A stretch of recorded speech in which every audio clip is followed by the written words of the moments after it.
அரங்கத்தில் குழுமியிருக்கும் அத்தனை நல்லுள்ளங்களுக்கும் மேடையில் விட்டிருக்கும் ஆளுமைகளுக்கும் மாலை வணக்கம். ரொம்ப நெகிழ்வான ஒரு இடமா இருக்குது. ஏன்னா தொடர்ந்து நிறைய இடங்கள் போயிட்டே இருக்கிறோம்.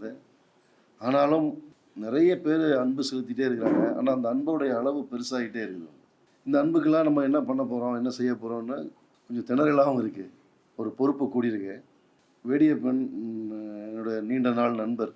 அவர் ஒரு உதவி இயக்குனர், மிகச்சிறந்த இயக்குநர்களோட உதவி இயக்குனர். இந்த காலகட்டத்திலே நாங்களாம் ஒன்றா உதவி இயக்குனராக முயற்சி செஞ்சுட்டு இருந்தோம். அவர் புத்திசாலித்தனமாக ஒரு புத்தக கடை ஆரம்பிச்சிட்டாரு. இப்போ வேடியப்பனுக்கு நிகழ்வு ஏற்பாடு செய்யணும்னாப்பல என்னுடைய அசிஸ்டன்ட் ராமசங்கு ராமுக்கிட்ட வெளித்திரில் ஒர்க் பண்ணார். இப்போது ராமுக்கிட்ட ஒர்க் பண்ணுறாரு, டைரக்டர் ராமுக்கிட்ட. பேசா பொருளை பேச துணிந்தோம், இன்று எல்லோராலும் பேசப்பட்டு கொண்டிருக்கிறோம். 110 வருஷத்தில் தமிழ் சினிமாவுக்கு ஒரு நீண்ட நெடிய பாரம்பரியம் இருக்குது, ஒரு பெரிய வரலாறு இருக்குது. இந்த வரலாற்றில் ஒரு சின்னதாக ஒரு ஓரமாக ஒரு சின்ன முயற்சி செஞ்சுருக்கிறோம். இந்த முயற்சி இன்றைக்கி முயற்சி திருவினையாக்கம்னு சொல்கிற மாதிரி அது இன்றைக்கி மிகச்சிறந்த ரிசல்ட்டை கொடுத்துருக்கோம். இன்றைக்கி நான் கூட சொன்னேன், அசிஸ்டண்ட்கிட்ட சொன்னேன், வெற்றி விழாலாம் போடாதடா, கூச்சமாக இருக்குது, கலந்துரையாடல்னு வச்சுக்கோங்க அப்படின்னு. இல்லை சார், நம்ம கேட்கல, எல்லாருமே அவங்களே போட்டுக்கிறாங்க. மேபி ஹபீபி போன்ற ஒரு படம் 110 வருஷத்தில் இத்தனை நல்லுள்ளங்களை பெற்றுவதை எல்லாத்தையும் தாண்டி ஒரு பெரிய வெற்றியாக எல்லோரும் நினைக்கிறேன். நிச்சயமாக அந்த வகையில் இது ஒரு பெரிய வெற்றி தான். எப்படின்னு கேட்டிங்கன்னா, இப்போ நாங்கள் போன பாதை ஏற்கனவே இருந்த பாதை கிடையாது. காட்டை வெட்டி ஒரு புதிய தடத்தை கண்டடைகிற, அதில் நிறைய பூச்சி, பூரான், பாம்பு, பல்லி, பூதங்கள், குகைகள், திரும்பி வர முடியாத குகைகள், இப்படின்னு நிறைய அனுபவங்களை தாண்டி ஒரு பாதையை கண்டடைஞ்சிருக்கிறோம். இன்றைக்கி நிறைய உதவி இயக்குநர்கள் யாரோ எங்கெங்கிருந்தோ பேசுகிறாங்க. சினிமாவுக்கு வெளியே இருக்கக்கூடிய நிறைய இளைஞர்கள் பேசுகிறாங்க. சார், ஒரு இஸ்லாமிய வாழ்வியல் அப்படி சொல்கிறது இங்கே பயங்கரமாக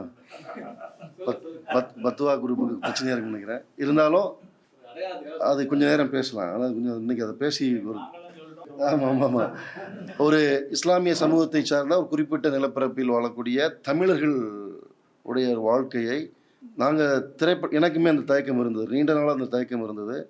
அப்படி ஒரு தயக்கத்தை நாங்கள் இருந்தோம். ஆனால் ஹபீபி நாங்களும் இங்கே ஒரு முஸ்லீம் பேஸ்டு படம் பண்ணலாம் அப்படிங்கிற நம்பிக்கையை கொடுத்துருக்கு அப்படின்னு நிறைய உதவி இயக்குநர்கள் பேசுகிறாங்க. நிறைய இளம் கலைஞர்கள் பேசுகிறாங்க. அது ஒரு பெரிய வெற்றியாக பார்க்குறேன். கேபிள் சங்கர் ரொம்ப எனக்கு நீண்ட நாள் நண்பர். கேபிள் சங்கர்கிட்ட எனக்கு ரொம்ப பிடிச்ச விஷயம் என்னென்னா, நேரடியாக பேசக்கூடிய ஒரு மனிதன். எதையுமே கேபிள் சங்கருடைய கருத்தியில் நான் நிறைய முரண்படக்கூடியது அவருக்குமே தெரியும். ஆனால் சினிமாவை பற்றிய அனுபவங்களையும் சினிமாவை பற்றிய மதிப்பீடுகளையும் ஒரு சினிமாவை பற்றின கலெக்ஷன் பாக்ஸ் ஆஃபீஸையுமே நீங்கள் கேட்கணுன்னா வெள்ளிக்கிழமை நான் கேபிளுக்கு தான் அடிப்பேன். கேபிள் சங்கருக்கு தெரியும். இப்போ கேபிள் சங்கர் இந்த படத்துடைய இது ஒரு வெற்றி படம்னு அறிவிச்சிட்டாரு. ஒரு வணிகம் சார்ந்து இயங்கக்கூடிய, வணிகத்தை தொடர்ந்து பேசிக்கிட்டே இருக்கக்கூடிய ஒரு கேபிள் சங்கர் மாதிரியான நண்பர்கள் பேசியது ஒரு பெரிய வெற்றியாக பார்க்குறேன். நன்றி கேபிள் உங்களுக்கு. ஆக்சுவலாக இந்த வெற்றி இன்றைக்கி நிறைய தேட்டருக்கு போகிறோம். நாங்கள் உண்மையாக சொல்ல போனால் கஸ்தூரிராஜா சார் நாங்கள்லாம் பெருசாக எதிர்பார்க்கல. நல்ல படம் பண்ணுறோம் அப்படின்னு நினச்சோம். ஆனால் அது ரொம்ப எமோஷனல் கனெக்டாக மாறி இருக்கு மக்களுக்கு. நிறைய போகும்போது கையை பிடிச்சி என்ன சொல்கிறாங்க அப்படின்னா, கண்ணீரோட 30 வருடங்களுக்கு பிறகு நாங்கள் திரையரங்கத்துக்கு வரோம், காபா படத்துக்கு பிறகு நாங்கள் திரையரங்கத்துக்கு வரோம், நாங்கள் முதல் முறையாக திரையரங்கத்துக்கு வரோம் அப்படின்னு சொல்கிறாங்க.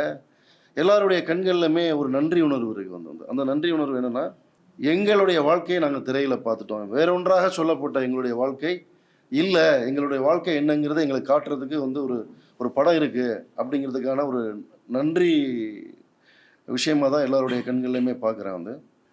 அதை விட பெரிய வெற்றியை நான் பார்க்குறது என்னென்னா, இஸ்லாமியர்கள் நிறைய பேர் திரைக்கு வந்திருக்கிறாங்க. இன்றைக்கி இதே கூட்டத்தில் நிறைய இஸ்லாமிய அடையாளங்களோடு இருக்கக்கூடிய பெண்களை பார்க்குறோம். நிறைய பெண்கள் குடும்பமாக திரையரங்குக்கு வராங்க. இந்த படத்துடைய அரசியல், இந்த படத்துடைய தேவையை இன்றைக்கி படிக்காத பாமரத்தனமான எளிய மனிதர்கள்லேருந்து பெரிய மனிதர்கள்லேருந்து இஸ்லாமியர்கள் நிறைய தெரிஞ்சு இன்றைக்கி கூட்டமாக தேட்டருக்கு வராங்க. எனக்கு அந்த காட்சி பயங்கரமாக இருந்தது. நாங்கள் நிறைய இமேஜஸ்லாம் எடுத்து வச்சுருக்கிறோம். அந்த விஷுவலே பார்த்திங்கன்னா ஈரான் படங்கள், இஸ்ரேல், பாலஸ்தீனில் இருக்கக்கூடிய ஒரு இமேஜ் மாதிரி இருக்கு. ஆனாலும் அது ஒரு பெரிய புரட்சியாக தான் நான் பார்க்குறேன். ஹபீபி வந்து அதை வந்து நாங்கள் வந்து தமிழ் சினிமாவில் நிகழ்த்திருக்கு அப்படிங்கிற ஒரு புரட்சியாக பார்க்குறேன், ஒரு பெரிய வெற்றியாக பார்க்குறேன். ஆனால் அதை எல்லாத்தையும் தாண்டி நான் பெரிய வெற்றியாக பார்க்கிறது மாற்று மத சகோதரர்கள். அவங்க வந்து இஸ்லாமியர்கள் குறித்த எங்களுக்கு இதுவரைக்கும் கற்பிக்கப்பட்ட கட்டுக்கதைகளை இந்த படம் உடைக்குது. எங்களுக்கு இஸ்லாமியர்களை குறித்த புரிதலை இந்த படம் உருவாக்குது. நாங்கள் வேற ஒன்றா நினச்சிக்கிட்டு இருந்தோம் அப்படிங்கிற ரொம்ப நிகழ்ச்சியாக இந்த படத்தை பற்றி பேசுகிறது, நண்பர்களுக்கு சிபாரிசு செய்கிறது நிறைய வந்து ஏன்னா இது ரொம்ப நல்லிணக்கமான ஒரு நிலம். இங்கே வந்து இந்து முஸ்லீம்ஸ் மாமன் மச்சான்னு பேசிக்கக்கூடிய ஒரு ஒரு பெரிய வரலாறு இருக்குது. நீங்கள் சமீப காலமாக வந்து ஒரு நண்பர் சொன்னார், வந்து சமூக வலைதளங்களில் டெய்லி ஒரு 10 கட்டுரையாவது ஹபீபிக்கு எழுத போட்டுகிட்டே இருக்குது.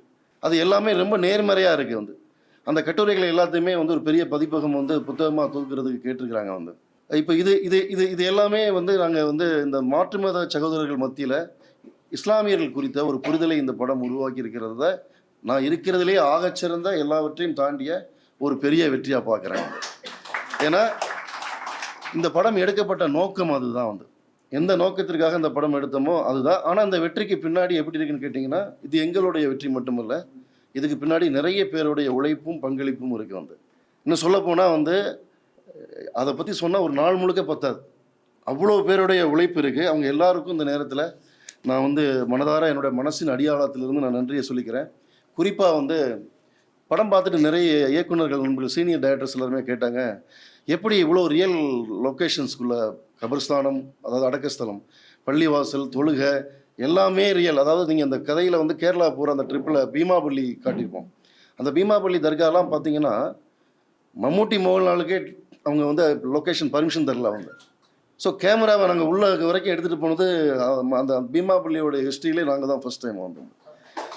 ஸோ இப்படி வந்து நிறைய சப்போர்ட் பண்ணாங்க. இப்போ நான் நிறைய இன்டர்வியூவில் சொல்லியிருக்கேன், நிறைய பேர் கவனிச்சிருப்பீங்கன்னு நினைக்கிறேன். கஸ்தூரி ராஜா சாரோடைய வீடாக வர்றதை கிட்டத்தட்ட ஒரு 6 மாதமாக தேடி அலைகிறோம். ஏன்னா பழைய வீடு வேணும் எங்களுக்கு. 1980 எங்களுக்கு செட்டு போடுறதுக்கான வசதி இல்லை. ஆனால் முஸ்லீம்களோட இப்போ இருக்கக்கூடிய கடையநல்லூர் வந்து சிங்கப்பூர் மாதிரி மாறிடுச்சு. இந்த கதையில் வரக்கூடிய 2ஆம் பகுதி மாதிரி மாறிடுச்சு. அப்போ எங்களுக்கு நிறைய தேடி அலையும் போது வழியில் ஒருத்தரை பார்க்குறோம். அவர் வந்து சைக்கிளில் ரொம்ப வேகமாக போயிட்டுருக்காரு. பெரியவரே கொஞ்சம் நில்லுங்க, இந்த மாதிரி எங்களுக்கு ஒரு எங்களோட அசிஸ்டண்ட் தான் பார்க்குறாங்க. வந்து இந்த மாதிரி ஒரு 150 வருஷம் வீடு வேணும் அப்படின்னோடனே, எதுக்கு சீரியலுக்கா சினிமாக்கான்னு கேட்குறாரு.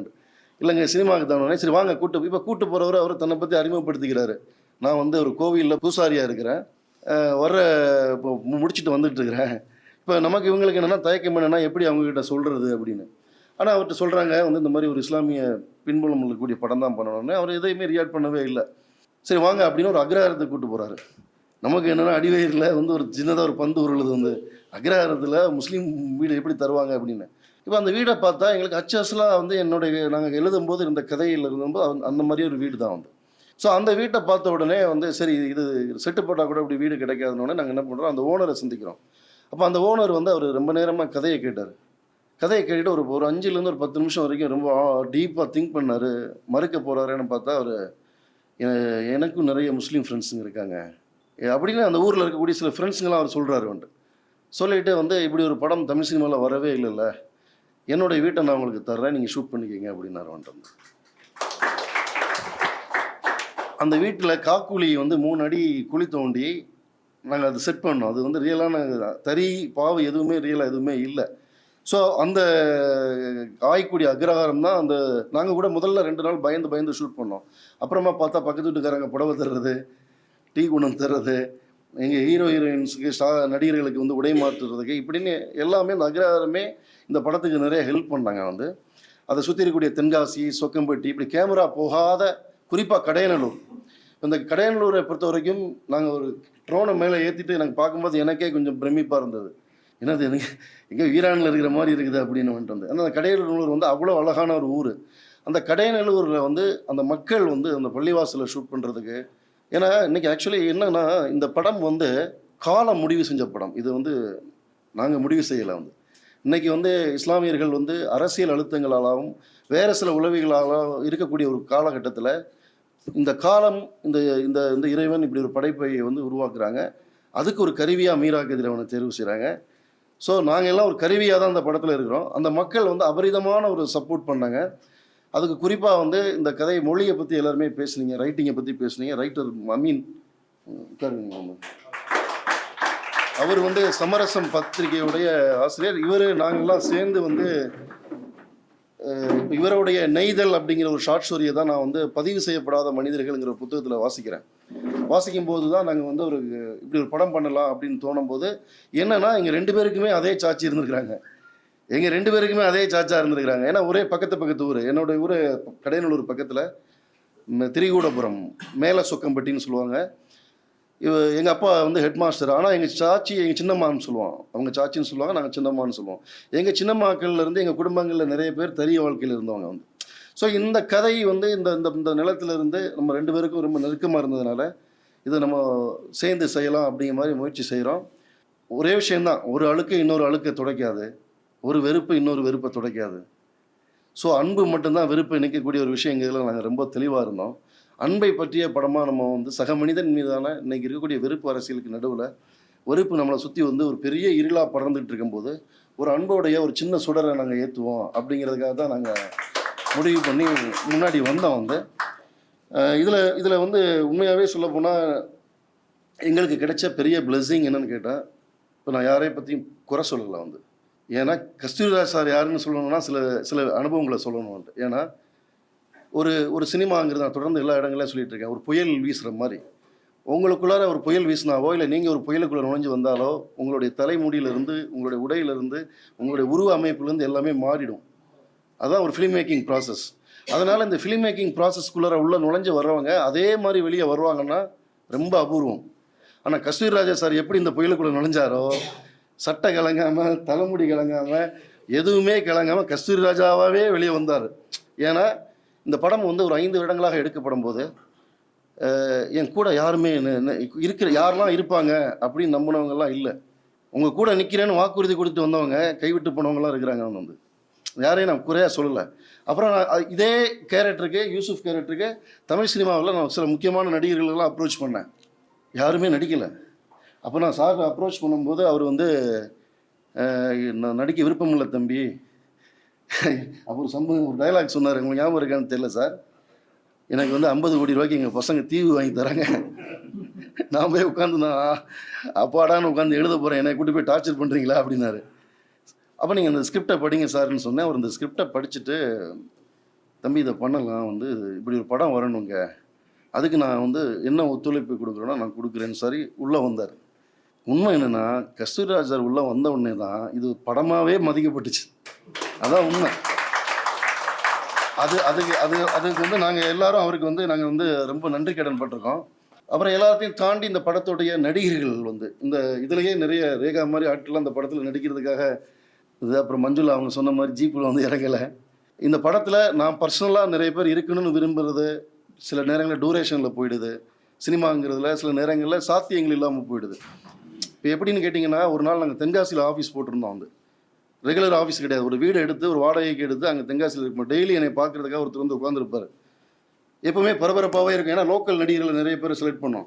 அப்போ ஒருத்தர் திடீர்னு வந்து என்ஷன் சொன்னாங்க, உங்களை பார்க்குறதுக்கு 2-3 நாளாக வந்துட்டு இருக்கிறாரு, அது என்னென்னு கேளுங்க அப்படின்னு. இப்போ அவர்கிட்ட போகும்போது அவர் சொன்னார், சார் உங்களை சந்திக்கணும் சார். இல்லை சார் நீங்கள் எப்போ படம் முடிப்பீங்க அப்படின்னு கேட்டார். என்னடா ரொம்ப ப்ரொடியூசரோட நம்மளை கேட்குறது இல்லை, இவர் ரொம்ப கேட்குறாரு, இவர் யாராக இருக்குன்னு ஆர்வம் எனக்கு வந்துருச்சு. இல்லை சார் நீங்கள் சீக்கிரம் படம் முடிக்கணும், நான் விரும்புகிறேன் அப்படின்னாரு. என்ன விஷயங்க? இல்லைங்க, நான் இந்த ஊரில் வந்து சலூன் பார்பராக இருக்கேன், சலூன் வச்சுருக்கிறேன். என் படம் என்னோடய கஸ்டமர் ஒரு 60-70 பேர் உங்கள் படத்தில் நடிக்கிறாங்க, எல்லாம் 1 வருஷம் தாடியும் முடியும் வளர்த்துட்டு இருக்கிறாங்க, தயவு செஞ்சு படத்தை முடிச்சிருங்க சார் அப்படின்னாங்க. ஸோ இந்த கொடுமைக்காகவே நான் நிறைய நெருக்கமான நண்பர்களை செலக்ட் பண்ணவே இல்லை. ரொம்ப நெருக்கமானவங்களை நடிக்கணும்னு தோணும். நமக்கே தெரியும் டார்ச்சர் தாங்க மாட்டாங்க. இப்போ யார் டார்ச்சர் தாங்குவாங்க மாதிரி கஸ்தூராஜ் சார் மாதிரி ஆள் தாங்குவாங்க, நம்ம அவரை கூப்பிட்டுக்கலாம்னு சொல்லி. அப்படி சில பேர் இந்த படத்தில் நடித்தவங்க ஃபுட்டேஜில் போனவங்கன்னு நிறைய இருக்குது. இப்போ மஞ்சுளாலாம் வந்து அவங்க எப்படி உள்ளே வர்றாங்கன்னா, தாமீராவுடைய நினைவேந்தலில் அவங்க வந்து ஒரு ஸ்பீச் பண்ணுறதை நான் பார்த்தேன். அதில் நானும் விருந்தினராக கலந்துக்கிட்டேன். அதுக்கு அடுத்த வாரம் நாங்கள் வந்து அந்த ஷூட் போகும்போது, போன வாரம் தான் ஒருத்தங்க நல்லா பேசினாங்களே, இருக்குது அவங்கள கூப்பிடுங்க அப்படின்னு. அப்புறம் வந்தாங்க, நடித்தாங்க. இந்த படத்தை பொறுத்த வரைக்கும் இவங்க எல்லாருமே சொல்கிற மாதிரி ரொம்ப உயிர்ப்பாக இருக்குது, இந்த படம் ரொம்ப அசலாக இருக்குது அப்படிங்கிறது காரணம் வந்து என்னென்னா நடிகர்கள் தான். வந்து ஏன்னா எங்கள் இயக்குனர் லோகிதாஸ் சொல்லுவார், ஒரு நடிகருக்கு ஒரு கதாபாத்திரம் எழுதப்படக்கூடிய கதாபாத்திரத்துக்கு அதை தோற்றம் வந்து சரியானவங்களை நீங்கள் செலக்ட் பண்ணிட்டீங்கன்னா 50% அங்கேயே சக்ஸஸ் ஆகிடும். மீதி ஒரு 25% அங்கே கொடுத்தா போதும், மீதி ஒரு 25% எடிட்டர் மியூசிக் டைரக்டர் கொடுத்துருவாங்க அப்படின்னு சொல்லுவார். இப்போ நான் இதில் ரொம்ப கவனமாக இருந்தது, கேஸ்டிங்கில் கவனமாக இருந்தது என்னென்னா, அசலான குறிப்பாக வந்து தமிழ் சினிமா காட்டக்கூடிய ஆப்கான் முஸ்லீம்ஸ்லாம் காட்டாமல் ஒரு ஜிப்பா போட்டு ரொம்ப கலராக குண்டா நம்மளுக்கே கிம்மல்கேன்னு ஒருத்தவங்கலாம் வராமல் ஏன் சொந்தக்காரங்களே நான் பார்த்தேன், என் மாமா, என் அண்ணன், என் சித்தப்பா, என் மாமா அப்படின்னு பார்க்கும்போது தான் கிறிஸ்துராஜ் சார்லாம் எங்கள் குடும்பத்தில் ஒரு ஆளாக தான் அவர் தெரிஞ்சார். அதோடைய திராவிட முகம் இருக்குல்ல. இப்போ இந்த படத்துடைய நடிகர்களுடைய ஒத்துழைப்பு ரொம்ப முக்கியமாக சொல்லணும். செல்வம்லாம் வந்திருக்காரு, அவர்லாம் கேமராமேன். முன்னாடி வாங்க செல்வம். அவர் வந்து வேலுபிரபாகரனுடைய கேமராமேன். இந்த படத்தில் வந்து என்னுடைய நண்பர் ஹசீன் மூலமாக அறிமுகம் பண்ணார். நீங்கள் இந்த படத்தில் தாடி வச்சு கடைசி பஞ்சாயத்து பண்ணார்ல செல்வம் அவர். ஸோ இந்த படத்தில் 99% வந்து இந்த படத்தில் 99% பேர் யாருன்னு கேட்டிங்கன்னா இஸ்லாம் அல்லாதவர்கள், எல்லாருமே நான் முஸ்லீம்ஸ் தான். வந்து இப்போ அவங்களுடைய ஒத்துழைப்பு, டெக்னீஷியன்ஸோட ஒத்துழைப்பு, இதெல்லாம் ரொம்ப முக்கியமான காரணமாக இருந்தது. இவ்வளவு சப்போர்ட் இருந்தது. உண்மையாக சொல்லப்போனால் எங்கள் ஒரு தயக்கம் இருந்தது, முஸ்லீம்ஸ் ஊருக்குள்ளே ஷூட் பண்ண முடியுமா, முஸ்லீம்ஸுங்க நடிப்பாங்களா, இல்லை முஸ்லீம்ஸுங்க ஒத்துழைப்பாங்களான்னு. ஆனால் உண்மை என்னென்னா, ஆக்சுவலி அந்த ஊர் வந்து எங்களுக்கு அப்படி சப்போர்ட் பண்ணுச்சு. இன்னும் சொல்லப்போனால் அந்த ஊர் தான் அந்த கதையவே எழுதுச்சு, அந்த ஊர் தான் அந்த சம்பவங்களை கொடுத்துச்சு. நிறைய இப்போ அவங்க அமீனுடைய மாமா வந்து விஸ்வா, சாஃபி, இப்படின்னு நிறைய பேர் வந்து லொக்கேஷன் பார்க்குறதுலேருந்து அந்த ஜமாத்துகள் எல்லாம் நாங்கள் தயங்கி ஜமாத்தை அப்ரோச் பண்ணுவோம். இந்த மாதிரி ஒரு படம் இருக்குது, சினிமான்னு எப்படி சொல்கிறது அப்படின்னா அவங்க தாராளமாக பண்ணுங்கள், நம்ம வாழ்க்கையை நம்ம எப்போ பண்ணுறது, நம்ம வாழ்க்கையை நம்ம பண்ணலைன்னா நம்ம வாழ்க்கை வேற ஒன்றா சொல்லப்படுங்கிற நிர்பந்தத்தை வந்து இன்றைக்கி எல்லாரும் வந்து நிற்கிறாங்க. அந்த நிர்பந்தம் தான் மேபி நான் ஹபிபி எடுக்கிறதுக்கும் காரணமாக இருக்கலாம். எல்லாரும் சொன்ன மாதிரி. இந்த வீடியோ உங்களுக்கு பிடிச்சிருந்தா லைக் பண்ணுங்க, ஷேர் பண்ணுங்க, கமெண்ட் பண்ணுங்க. மறக்காம OH சினிமா சேனலுக்கு சப்ஸ்கிரைப் பண்ணுங்க.